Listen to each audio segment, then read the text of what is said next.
Welcome back to Past the Mic, Messages in Cinema.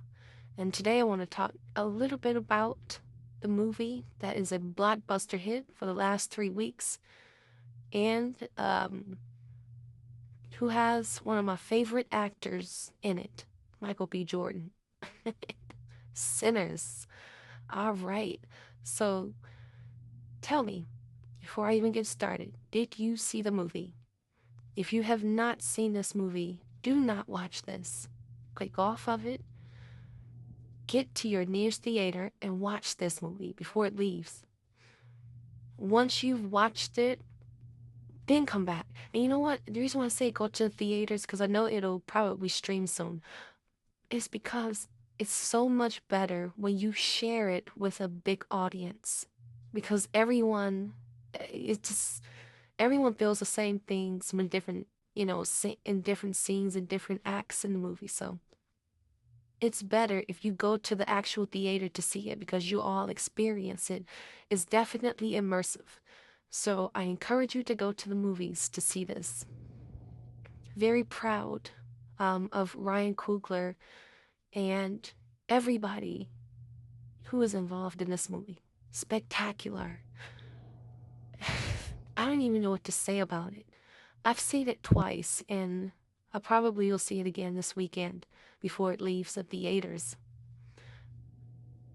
But I'm so impressed with it, and it's not because everybody else is impressed and you're hearing the same things over and over again. I've seen it once. I loved it. I saw it the second time. I loved it, and I'm gonna see it again. And guess what? I'm gonna love it again. I'll tell you what, everyone did an excellent job in whatever capacity that they worked on in this movie, especially the actors. I, for one, can tell you that Michael B. Jordan acted his SSA off in this movie. Oh, yes, he did. So I was first, I don't think I want to see it because if you've seen one vampire flick, you've seen them all. And I've heard that it was compared to Dust to Dawn. I did love Dust to Dawn. And that was like an older version of a vampire movie. I think it was made in the either the early 2000s or the late 90s, but it was with George Clooney. So I was thinking to myself, okay, it's probably like that based off of all of the reviews before I went to see it. But it catches you, right?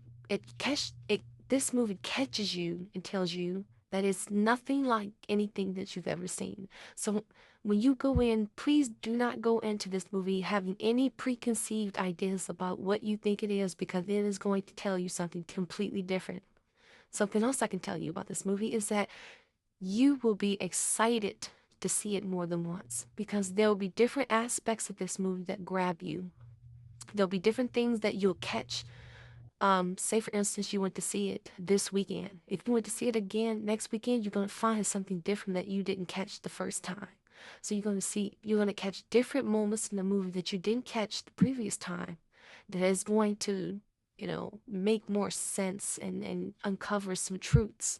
So, absolutely love this movie. Um, I think my biggest takeaway from this movie, and again, if you have not seen it, you probably don't want to listen to this, but my biggest takeaway was this. And it comes from a scripture in the Bible that says, love covers a multitude of sin.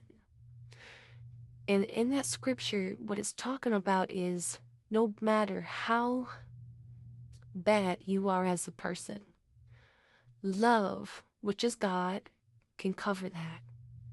Love will ignore how reckless and bad of a person that you are and cover you with grace and mercy.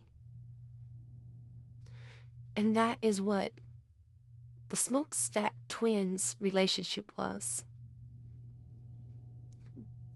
It embodied love, covering their sins. And what I mean when I say that is the scene where we find out that Smoke is still alive because Stack had an opportunity to bite and kill him and turn him into a vampire, and he did not. his twin brother, who he loved, who protected him, he had the opportunity to bring his twin brother into eternity with him as a vampire, and he chose not to. And he chose not to because of his love and their connection. Love covers a multitude of sin. He loved his brother so much that even his nature as a vampire did not allow him to destroy his brother, but allowed his brother to choose his own fate. Pretty deep, pretty awesome. That's why I love this movie, because there's so many different layers. It speaks about so many different layers of relationship. It speaks about so many different layers of destruction that could happen in a person's life and destruction that did happen around that time. This movie took place, the setting is in the 1930s in the Mississippi Delta region. And that was another thing that I could relate to in this movie. One is that the Smokestack twins, brothers, right? They were they were twins in Mississippi in the 1930s. Well, personally, I have a father and his brother was his twin, and they were born in the 1930s in Mississippi. They weren't born in the Delta region, but they were born in Mississippi in the 1930s. And they too also were in the service. My father was in the Air Force, and my uncle was in the army. And so I could relate to that, and I could relate to the love that those two have for each other, the connection that they have for each other, how they sync off of each other, like their moves, they vibe off of each other. So, what would I rate this movie? I would rate this movie like everybody else, but I'll go as far as saying a 20 out of 10 because they went so far and beyond. In the hour, I think this movie was like an hour and a half or maybe an hour and 45 minutes. In that amount of time, they packed so much meaning in an hour and 45 minutes. Do you hear me? So much meaning that everyone, it's not just black people, it's not just white people, every single person, every single race, religion, creed can take something from this movie and say, you know what? Wow.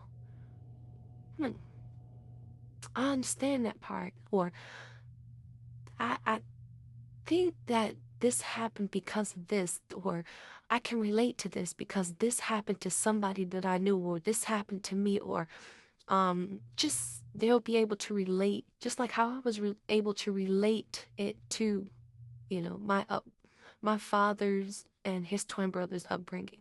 There's something about this movie, even though it's a horror movie, it's about vampires. It was about vampires. However, it transcend whatever meaning that it definitely didn't just mean about the vampires. Vampires taking over a certain area of a place and turning everybody into creatures. It so far transcended that. So, again, if you haven't seen it, please go and see it. Let me know in the comments what you took from this movie. I'm excited to hear about it, and I'll see you again in Messages in Cinema